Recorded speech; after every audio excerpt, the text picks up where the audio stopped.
Olá, eu sou a professora Cláudia Barros, professora da Escola da Magistratura do Estado do Rio de Janeiro, e gostaria nesse vídeo de trazer algumas considerações referentes a uma das questões mais tortuosas, uma das questões mais discutidas nos últimos dias nas nossas redes sociais, nos nossos grupos de WhatsApp e também entre operadores do direito. Digo isso porque toda a sociedade vem discutindo. Toda a sociedade vem discutindo se seriam lícitas ou se seriam abusivas as ações realizadas por policiais que efetuam prisão de pessoas que violam as determinações do poder público, determinações impostas pelos os governos dos estados para a contenção da pandemia, para a contenção dos avanços da pandemia do coronavírus. Para que falemos sobre esse tema, é preciso que nós não escapemos da discussão do artigo 268 do Código Penal, da análise do disposto no artigo 268 do Código Penal.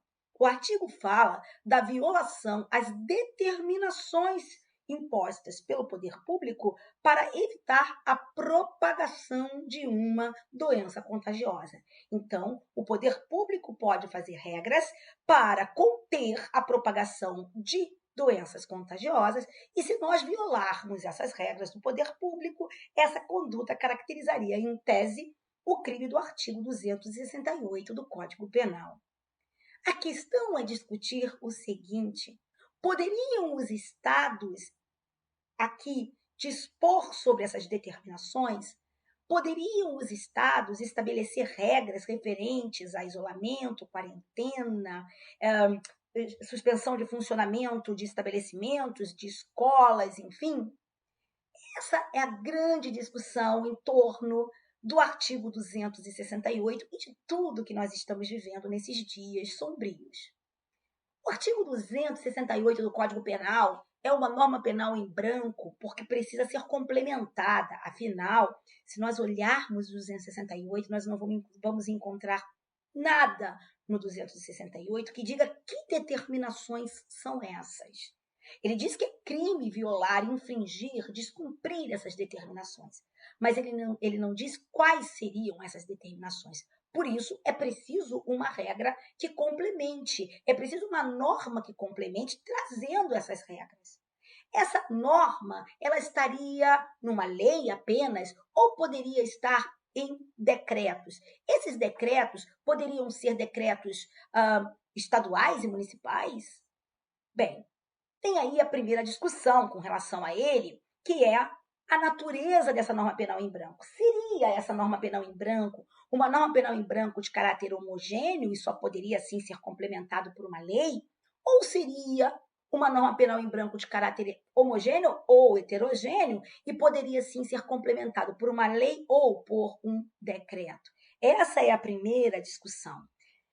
E as respostas para esse questionamento são as seguintes.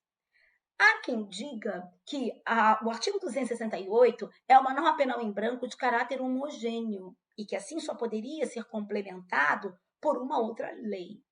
Assim, por exemplo, as violações à Lei 13.797 de 2020, ela seria, sim, caracterizaria, sim, a prática do crime do artigo 268, mas a violação de uma regra de um decreto não caracterizaria a prática do artigo 268.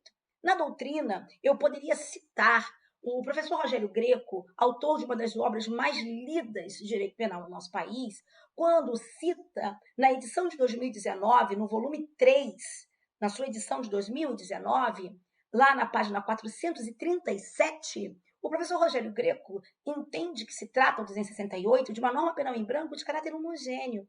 E, ao entendê-lo, ele crê que apenas pudesse ser complementada por uma lei. Ora, se nós consagrarmos, se nós comungarmos, melhor dizendo, do entendimento do professor Rogério Greco, paramos por aqui. Porque um decreto estadual jamais poderia complementar o 268. E violações àquilo que está contido no decreto estadual não caracterizariam um crime do artigo 268. Porém, é importante que frisemos que a orientação do professor Rogério Greco ela é minoritaríssima na doutrina. a doutrina, de forma amplamente majoritária, se posiciona no sentido de que a norma penal do 268 é uma norma penal em branco homogênea ou heterogênea. Óbvio que ela pode ser complementada por uma lei, mas ela também pode ser complementada por um decreto. E diz mais a doutrina majoritária, que esse decreto poderá ser um decreto do Estado, poderá ser um decreto do município, não apenas da União.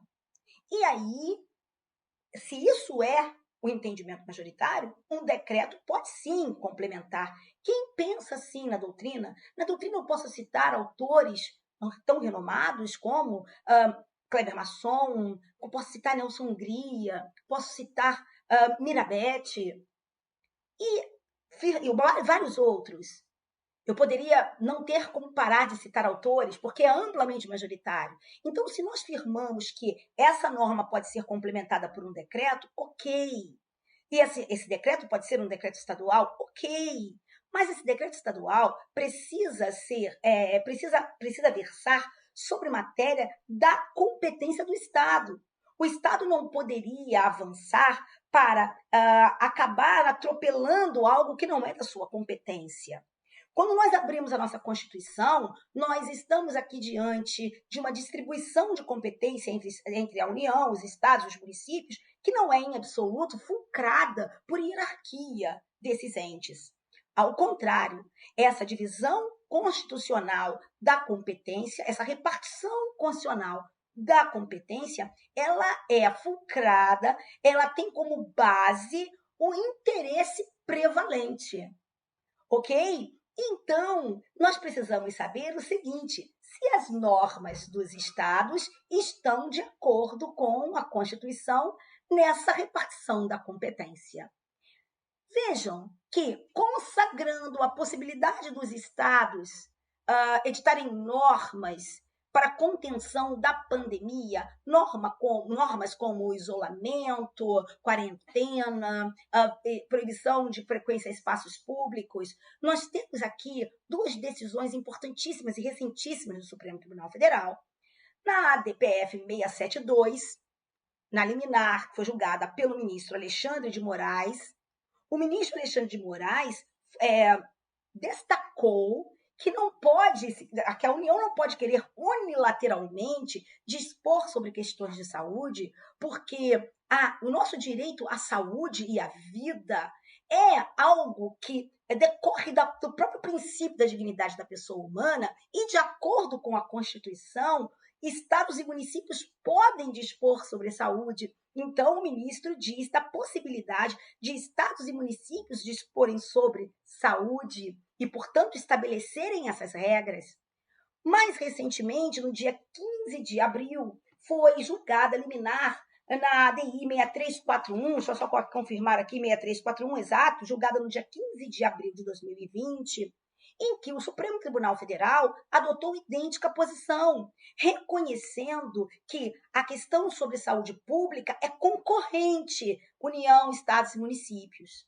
Muito bem, mas nós temos um problema, porque é preciso que se frise que essa ADI 6341 e mesmo a DPF 672, elas não versam sobre o nosso decreto.